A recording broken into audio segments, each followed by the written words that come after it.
Hello डीएवियंस, चलिए science के chapter number 7 को पूरा रिवाइज करते हैं। ये एक शॉर्ट वीडियो रहने वाला है जिसमें कि कम समय में चैप्टर के हर टॉपिक को हम डिस्कस कर लेंगे ताकि आपके बोर्ड्स एग्जाम में कोई भी क्वेश्चन पूछा जाए आप आसानी से आंसर कर पाएं। इस चैप्टर के सारे इंपॉर्टेंट क्वेश्चन आंसर आपको इस वाले बुक में मिल जाएंगे। आप इसको परचेज कर लीजिएगा। यहाँ पर व्यू प्रोडक्ट का आइकन दिख रहा होगा, उस पर क्लिक कीजिए, आपको फ्लिपकार्ट का लिंक मिल जाएगा जहाँ से आप बुक को परचेज कर सकते हैं। इसके अलावा जो नोट्स अभी हम डिस्कस करेंगे उसका पीडीएफ भी आप हमारे वेबसाइट davguru.in से डाउनलोड कर सकते हैं। आप इस वेबसाइट को जरूर एक बार चेकआउट कर लीजिएगा। इस चैप्टर में सबसे पहले हमें कंबशन और फ्यूल्स के बारे में पढ़ना है। फ्यूल्स क्या होते हैं? फ्यूल्स ऐसे सब्सटेंस होते हैं जिनको जलाने के बाद हमें हीट एनर्जी मिलती है और उनके जलने को ही हम लोग कंबशन कहते हैं। अब चलिए हर पॉइंट को पढ़ लेते हैं। फ्यूल को हम ऐसे डिफाइन कर सकते हैं, materials that produce heat energy when burnt in air. ऐसे मटेरियल जो कि हीट एनर्जी प्रोड्यूस करते हैं अगर उनको एयर के प्रेजेंस में जलाया जाए तो। एग्जाम्पल इसका क्या क्या है? पहला कोयला, दूसरा कोक, तीसरा केरोसिन, एलपीजी, पेट्रोल और वुड। ये सारे के सारे फ्यूल कहे जा सकते हैं क्योंकि अगर आप इन सभी को जलाइएगा तो आपको हीट एनर्जी मिलेगा। नेक्स्ट है कंबस्टेबल मटेरियल। नाम से पता चल रहा है कि ऐसा सब्सटेंस जिसका कंबशन हो सकता है, जो जल सकता है, उसी को कहेंगे कंबस्टेबल मटेरियल। इसको हम ऐसे डिफाइन कर सकते हैं, substances that catch fire easily and produce heat and light energy when heated in the presence of air और ऑक्सीजन। अगर किसी सब्सटेंस में आग आसानी से लग जाती है और वो हीट और लाइट प्रोड्यूस करता है अगर उसको एयर और ऑक्सीजन के प्रेजेंस में जलाया जाए तो हम उसको कंबस्टेबल मटेरियल कहेंगे। कंबशन एक केमिकल प्रोसेस है, यानी कि जब भी कंबशन होता है तो केमिकल चेंज होता है। केमिकल चेंज और फिजिकल चेंज आपको पता है, जैसे कि बर्फ़ का पिघलना क्या है? Physical change. लेकिन अगर हम पेपर को जला दें तो वो केमिकल चेंज है। फिजिकल चेंज को रिवर्स किया जा सकता है लेकिन केमिकल चेंजेस को, अधिकतर केमिकल चेंजेस को रिवर्स नहीं किया जा सकता। अगर आप पेपर जला दिए, राख बन गया, तो वो केमिकली चेंज हो गया, अब राख को वापस से पेपर नहीं बनाया जा सकता। कंबशन एक केमिकल प्रोसेस ही है। Combustion is the process in which substance burns in air और oxygen releasing heat and light energy. Combustion एक केमिकल प्रोसेस है जिसमें कि सब्सटेंस जलता है एयर या ऑक्सीजन के प्रेजेंस में और हीट और लाइट प्रोड्यूस करता है। फ्यूल्स के 3 स्टेट हो सकते हैं, ये सब तो हमने पिछले चैप्टर में पढ़ा था। सॉलिड स्टेट में भी फ्यूल पाया जा सकता है, लिक्विड स्टेट में भी और गैस स्टेट में भी। नेक्स्ट है बायोलॉजिकल कंबशन। हमारे पेट में जो भोजन पचता है वो भी एक तरह का कंबशन ही है, लेकिन सिंस वो हमारे पेट के अंदर हो रहा है इसीलिए हम उसको बायोलॉजिकल कंबशन कहते हैं। अच्छा, कंबशन ही क्यों कहते हैं? क्योंकि वहाँ भी फूड के जलने के बाद, यानी कि जब वो कंज्यूम होता है, वो पच जाता है, उसके पचने के बाद एनर्जी रिलीज हो जाता है जिससे कि हमारा बॉडी काम कर पाता है। Food acts as a fuel. हमारे पेट के अंदर हमारे बॉडी के लिए फूड फ्यूल की तरह काम करता है। Energy is produced during combustion, और जब उस फूड का कंबशन हो जाता है तो एनर्जी प्रोड्यूस होती है और हमारा बॉडी इस एनर्जी का यूज़ करता है अलग अलग प्रोसेसेस को करने के लिए। नेक्स्ट टॉपिक है कंडीशंस रिक्वायर्ड फॉर कंबशन। क्या कंबशन हर जगह हर समय कभी भी हो सकता है क्या? नहीं, कुछ कंडीशंस रिक्वायर्ड होंगे तभी आग लग सकती है। सबसे पहला condition, presence of combustible substance. आपके पास सबसे पहले तो एक ऐसा सब्सटेंस होना चाहिए जिसमें आग लग सके, तभी आग लगेगी। The material itself must be capable of burning. दूसरा क्या है? सपोर्टर ऑफ कंबशन होना चाहिए। A continuous supply of air और ऑक्सीजन इज नेसेसरी। एयर या ऑक्सीजन अवेलेबल रहना चाहिए तभी आग लग सकती है। तीसरा है इग्निशन टेम्परेचर। जब भी आप किसी चीज़ को जलाते हैं तो पहले वो गर्म होना शुरू होता है और एक सर्टेन टेम्परेचर तक वो पहुंचता है, उसके बाद ही उसमें आग लगती है। मान के चलिए एक लकड़ी है, आपको इसको जलाना है, तो क्या माचिस का तीली यहाँ पे जला के लाए और तुरंत इसमें आग पकड़ लेता है? नहीं ना। कुछ समय तक यहाँ पे माचिस का तीली रखिएगा, उसके बाद ये गर्म होगा, उसके बाद धीरे धीरे इसमें आग पकड़ेगा और आग इसमें पकड़ ले जल्दी से। इसीलिए हम लोग पेपर का भी यूज़ करते हैं। पेपर में आग लगाते हैं तब इसका इग्निशन टेम्परेचर जल्दी से इसको मिल जाता है और इसमें आग लग जाता है। इस टेम्परेचर को हम ऐसे डिफाइन कर सकते हैं, द लोएस्ट और minimum temperature at which a combustible substance catches fire.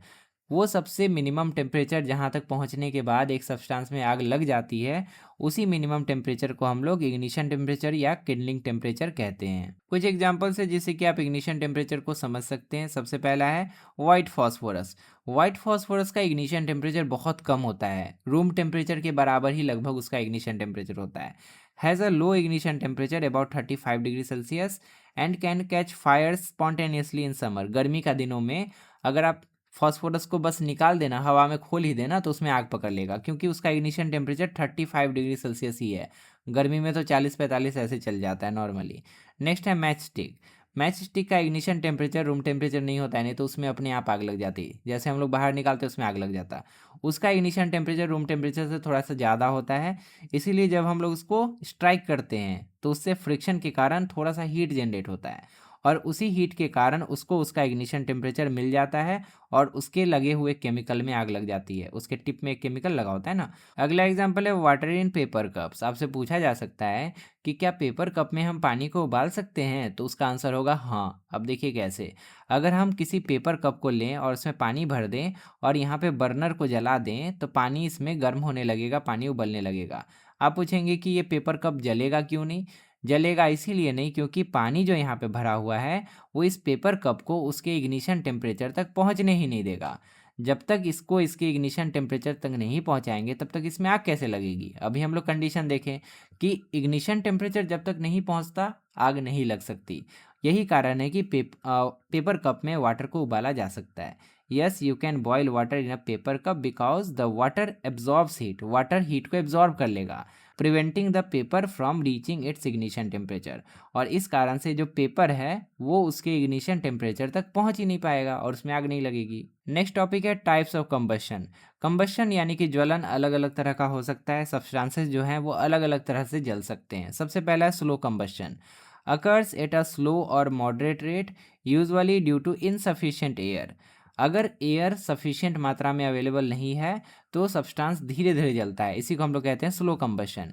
Example के लिए जो गाय का गोबर का उपला होता है या जो लकड़ी होती है उसमें स्लो कंबशन होता है, वो धीरे धीरे जलती है। नेक्स्ट है rapid combustion. Occurs at a fast rate with sufficient supply of air, resulting complete combustion.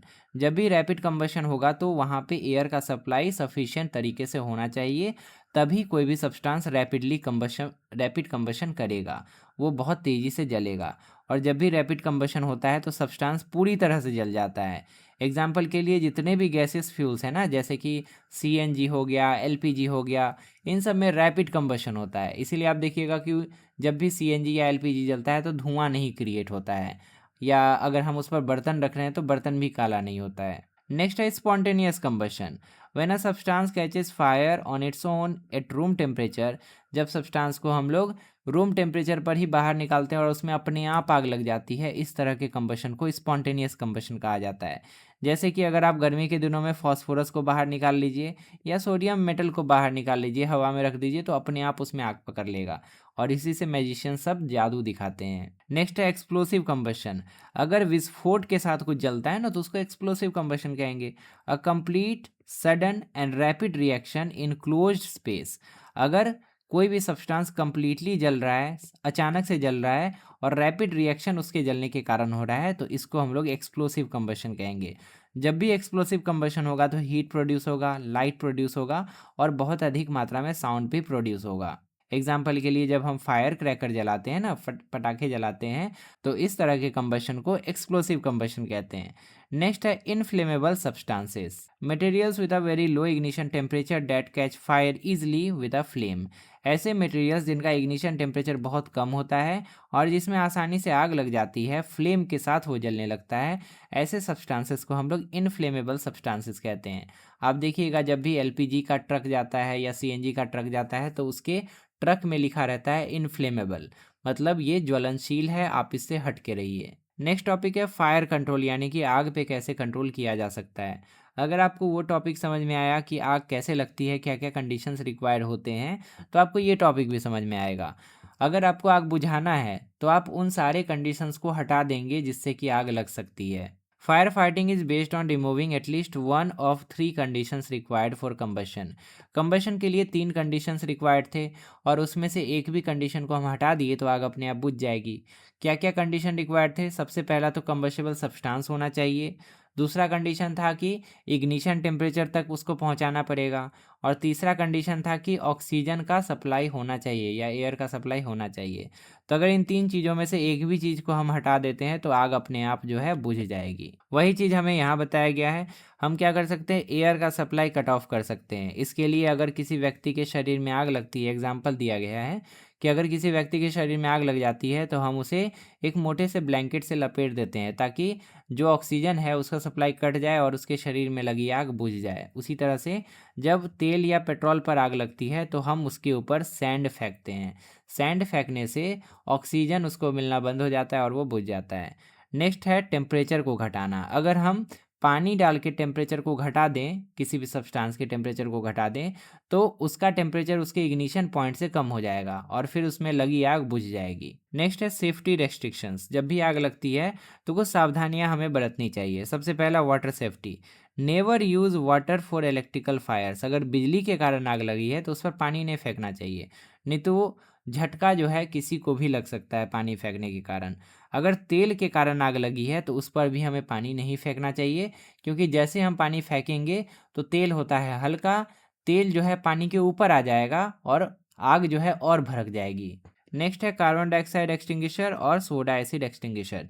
ये दो तरह के फायर एक्सटिंग्विशर्स होते हैं जिससे कि आग बुझाई जा सकती है। आपने देखा होगा ऑफिसेस में, स्कूल्स में रेड कलर का एक सिलेंडर लगा होता है और उससे आग बुझाई जा सकती है। पहला टाइप का है ये सिलेंडर जिसमें कि कार्बन डाइऑक्साइड, जिसको हम लोग कहते हैं carbon dioxide extinguisher. Carbon dioxide जो है एक हैवियर गैस है जो कि ऑक्सीजन से हैवी होता है। जब इसको हम लोग रिलीज करते हैं बर्निंग सब्सटेंस पे तो ये एक ब्लैंकेट बना लेता है। ये जलते हुए सब्सटेंस के ऊपर एक ब्लैंकेट बना लेता है, उसको कवर कर लेता है और ऑक्सीजन की सप्लाई को काट देता है, जिससे कि आग बुझ जाती है। दूसरा है सोडा एसिड एक्सटिंग्विशर। इस वाले एक्सटिंग्विशर में एक टैंक होता है, एक सिलेंडर होता है जिसमें कि सोडियम हाइड्रोजन कार्बोनेट भरा होता है और सल्फ्यूरिक एसिड भरा होता है। जब भी उसको यूज़ करना होता है तो उसका पिन को खींचा जाता है। जैसे पिन खींचा जाता है ये दोनों आपस में रिएक्ट करते हैं और उससे कार्बन डाइऑक्साइड का प्रोडक्शन होता है और इस कार्बन डाइऑक्साइड से फिर आग बुझ जाती है। नेक्स्ट है फ्लेम। ये फ्लेम क्या होता है? जब भी कोई सब्सटेंस जलता है तो उसका इवेपोरेशन होता है। अगर वो इवेपोरेट होने लायक है तो इवेपोरेशन के बाद जो गैस बनती है उसमें आग लगती है और वो हमें फ्लेम के रूप में दिखती है। जैसे कि अगर कोयला जलेगा तो फ्लेम नहीं दिखेगा, लेकिन अगर कैम्फोर जलेगा तो फ्लेम दिखेगा, क्योंकि कपूर जो होता है ना वो वेपराइज हो सकता है लेकिन कोयला वेपराइज नहीं हो सकता, इसीलिए वो बिना फ्लेम के जलता है। Structure of candle flame. आपने कैंडल जलते देखा होगा। कैंडल जब भी जलता है तो एक फ्लेम प्रोड्यूस होता है। सबसे अंदर होता है ब्लैक कलर का एक जोन, उसके ऊपर होता है येलो कलर का जोन और सबसे बाहर एक जोन होता है जो कि हमें दिखता नहीं, वो ट्रांसपेरेंट होता है। तो इन्हीं तीनों जोन्स के बारे में हमें पढ़ना है। सबसे पहला इनर मोस्ट जोन जो कि ब्लैक कलर का होता है। It contains unburnt wax vapour the coldest part. इसमें अनबर्न्ट यानी कि बिना जला हुआ वैक्स वेपर होता है और कैंडल फ्लेम के तीनों जोन्स में सबसे ठंडा जोन यही होता है। ये सब पूछा जा सकता है तो इसको ध्यान से याद रखिएगा। दूसरा है मिडिल जोन। ये जो मिडिल जोन होता है ये ल्यूमिनस होता है यानी कि चमकदार होता है। कैंडल से जो लाइट प्रोड्यूस हो रही होती है वो इसी ल्यूमिनस जोन के कारण हो रही होती है। ये येलो कलर का दिखता है। यहाँ पे पार्शियल कंबशन हो रहा होता है उसी अनबर्न्ट वैक्स वेपर का। ये आधा अधूरा जल रहा होता है। Energy decomposes wax into carbon particles that glow. Energy wax vapour को डिकम्पोज करती है, उसको जलाती है, जिससे कि एक ग्लो प्रोड्यूस होता है, एक चमक प्रोड्यूस होती है। और सबसे बाहर वाला जोन होता है आउटर मोस्ट जोन जो कि नॉन ल्यूमिनस होता है। ये चमकदार नहीं होता है, ये ब्लू कलर का दिखेगा या दिखेगा ही नहीं। Complete combustion occurs. यहाँ पे पूरी तरह से कंबशन हो जाता है। The hottest part of the flame. ये सबसे ज़्यादा गर्म पार्ट होता है। इसका टेम्परेचर 1300 डिग्री सेल्सियस तक हो सकता है। अब देखिए फिगर बना के भी आपको समझा देते हैं। ये हो गया सबसे अंदर वाला जोन जो कि ब्लैक कलर का दिखता है, इनर मोस्ट जोन। सबसे ठंडा यही पार्ट होता है। उसके बाहर का जोन येलो कलर का दिखता है, यहाँ पे पार्शियल कंबशन होता है। और सबसे बाहर वाला जो जोन होता है या तो दिखता ही नहीं है या तो ब्लू कलर का दिखता है, और यहाँ पे कंप्लीट कंबशन होता है वैक्स वेपर्स का। नेक्स्ट टॉपिक है fuel and calorific value. Calorific value तो हमने पिछले चैप्टर में पढ़ा था कि अगर एक फ्यूल को 1 kg की मात्रा में जलाया जाए, कंप्लीटली उसको जलाया जाए, तो जितना एनर्जी रिलीज होता है उसी को हम उस फ्यूल का कैलोरीफिक वैल्यू कहते हैं। इसका यूनिट होता है किलो जूल पर kg। मतलब 1 kg फ्यूल जलाने पर आपको कितना किलो जूल एनर्जी मिला। किलो जूल जो है ना वो एनर्जी का यूनिट होता है। हाइयर कैलोरीफिक वैल्यू जिस फ्यूल का होता है उसको सबसे ज़्यादा एफिशिएंट माना जाता है। जितना ज़्यादा कैलोरीफिक वैल्यू होगा उतना अच्छा फ्यूल माना जाएगा। नेक्स्ट है कैरेक्टरिस्टिक्स ऑफ गुड फ्यूल। एक अच्छा फ्यूल किसको माना जाएगा? सबसे पहला कैरेक्टरिस्टिक है कि एक अच्छा फ्यूल सस्ता होना चाहिए, आसानी से अवेलेबल होना चाहिए और उसका ट्रांसपोर्टेशन और उसको स्टोर करना आसान होना चाहिए। दूसरा है कि उसका कैलोरीफिक वैल्यू ज़्यादा होना चाहिए, ऐसा नहीं कि 1 किलो जल गया और हीट बना ही नहीं या बहुत कम हीट बना। साथ ही साथ उसका इग्निशन टेम्परेचर भी कम होना चाहिए, लेकिन इतना भी कम इग्निशन टेम्परेचर नहीं होना चाहिए कि रूम में ही आग लग जाता है, अपने आप ही उसमें आग पकड़ लेता है, इतना भी कम नहीं होना चाहिए इग्निशन टेम्परेचर। नेक्स्ट है undergoes complete controllable combustion without producing harmful gas. उसका कंप्लीट कंबशन होना चाहिए, कंट्रोलेबल कंबशन होना चाहिए, ऐसा नहीं कि आग लग गया अब बुझ ही नहीं रहा है, इस तरह का कंबशन नहीं होना चाहिए। और ऐसा कंबशन होना चाहिए कि हार्मफुल गैस प्रोड्यूस ना करे। नेक्स्ट है एडवांटेजेस ऑफ गैसियस फ्यूल्स। अगर हम गुड फ्यूल का कैरेक्टरिस्टिक्स देखें तो ये सारे गुण जो है ना गैसियस फ्यूल में हमें देखने को मिल सकते हैं। जितना भी गैसियस फ्यूल होता है ना वो सबसे अच्छा फ्यूल माना जाता है। Generally consider the best because they are easy to transport via pipes. इसको पाइप के थ्रू ट्रांसपोर्ट भी किया जा सकता है।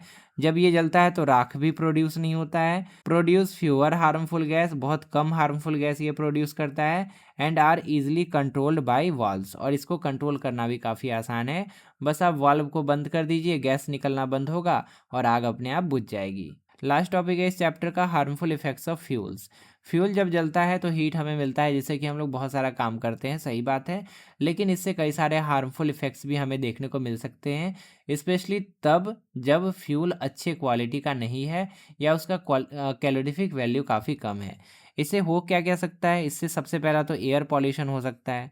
बर्निंग वुड और coal releases unburnt carbon particles causing respiratory issues and smog in winter. जब भी हम लोग लकड़ी जलाते हैं या कोयला जलाते हैं तो कार्बन पार्टिकल्स बहुत अधिक मात्रा में रिलीज होते हैं जिसको सूट कहा जाता है, और इसके कारण से सांस लेने की दिक्कत हो सकती है और ठंड में स्मॉग लग सकता है जो कि विजिबिलिटी को काफ़ी कम कर देता है। इससे जहरीले गैस भी प्रोड्यूस हो सकते हैं जैसे कि कार्बन मोनोऑक्साइड। अगर इनकम्प्लीट कंबशन होता है, अगर कोई चीज़ पूरी तरह से नहीं जलता है तो उस केस में कार्बन मोनोऑक्साइड प्रोड्यूस होता है और ये एक फेटल गैस माना जाता है, इससे जान भी जा सकती है व्यक्ति की। अगला है ग्लोबल वार्मिंग, यानी कि दुनिया के एवरेज टेम्परेचर में बढ़ोतरी होना। Excess carbon dioxide traps heat. अगर ज़्यादा कार्बन डाइऑक्साइड हमारे एटमॉस्फेयर में आ जाएगा तो वो ज़्यादा हीट को फंसा के रख लेगा हमारे एटमॉस्फेयर में, leading to rising earth's temperature. इससे धरती का टेम्परेचर बढ़ने लगेगा। मेल्टिंग ग्लेशियर्स, ग्लेशियर पिघलने लगेंगे। एंड कोस्टल फ्लडिंग, और जो समुद्र के किनारे वाला एरिया है वहाँ पे फ्लड आ जाएगा, वो सब डूबने लगेगा। अगला नुकसान है acid rain. Burning coal diesel release sulphur dioxide. जब भी कोयला या डीजल जलाया जाता है तो सल्फर डाइऑक्साइड बनता है which forms sulphuric acid in the atmosphere damaging building and plants. और जब सल्फर डाइऑक्साइड एयर में मिल जाता है और जब बारिश होती है तो पानी के साथ सल्फर डाइऑक्साइड मिलके सल्फ्यूरिक एसिड बना लेता है, और ये सल्फ्यूरिक एसिड हमारे लिए भी खतरनाक है, प्लांट्स के लिए भी खतरनाक है और बिल्डिंग्स के लिए भी खतरनाक है। लास्ट में क्लीनर अल्टरनेटिव्स के बारे में बताया गया है कि अगर हम इन सारे फ्यूल्स की जगह सीएनजी का इस्तेमाल करें तो काफ़ी अच्छा होगा। ये इको फ्रेंडली फ्यूल है, इससे बहुत कम या नहीं के बराबर पॉल्यूशन होता है और ये पेट्रोल या डीजल को रिप्लेस भी कर सकता है गाड़ियों में। अगर हम सीएनजी का इस्तेमाल करें तो पेट्रोल और डीजल का इस्तेमाल नहीं करना पड़ेगा। फाइनली हमने इस पूरे चैप्टर को रिवाइज कर लिया। इंपॉर्टेंट क्वेश्चन आंसर आपको इस वाले बुक में मिल जाएंगे, आप इसको परचेज कर लीजिएगा। यहाँ पर व्यू प्रोडक्ट का आइकन है, उस पर क्लिक कीजिए, आपको फ्लिपकार्ट का लिंक मिल जाएगा। लेफ्ट साइड में क्लिक करके आप प्लेलिस्ट ओपन कर सकते हैं जहाँ पे आपको और भी चैप्टर्स के रिवीजन वीडियोस मिल जाएंगे, और राइट साइड में क्लिक करके आप अगला वीडियो देख सकते हैं। फिलहाल इस वीडियो में इतना ही, मिलते हैं अगली क्लास में एक नए चैप्टर के साथ। तब तक के लिए अपना ध्यान रखिए और अच्छे से पढ़ाई करते रहिए।